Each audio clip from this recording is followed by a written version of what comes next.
If that's what you mean by Christian nationalism, then yes, I'm a Christian nationalist.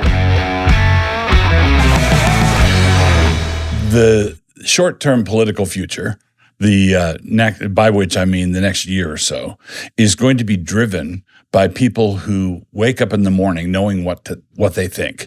They wake up in the morning knowing how they're oriented. They know what they think. And these people are people who are willing to say out loud what they think. They're willing to say out loud what they're going to do. Vladimir Lenin, not that I'm fond of quoting him, once said that all that it takes is a committed 5%. So if conservative Christians start articulating what they think, what they believe about the public square, the political order, and they are vocal about it, they're open about it, they're going to find themselves in conversation. So what I want to talk about this go-round is what to do when you are saddled with a label that you wouldn't necessarily have picked out for yourself. Now, some labels you want to just reject outright.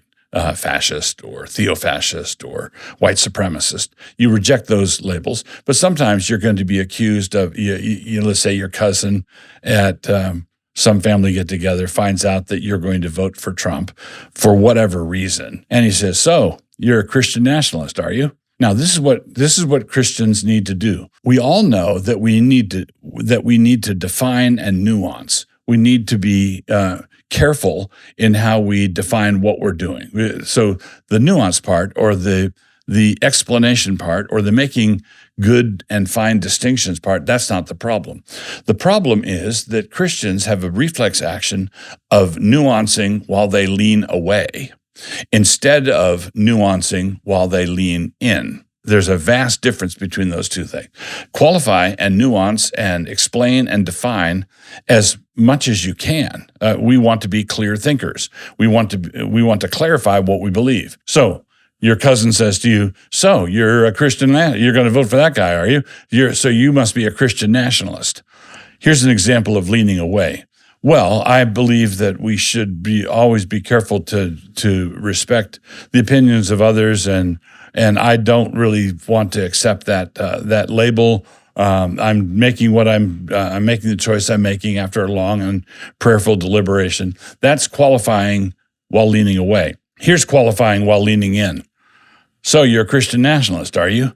And you would say something like, well, if by that you mean goose-stepping parades, missile parades, dictators with mirrored sunglasses, no, I'm not a Christian nationalist. But do you mean by Christian nationalism, do you mean the overturning of Roe v. Wade? If that's what you mean by Christian nationalism, then yes, I'm a Christian nationalist.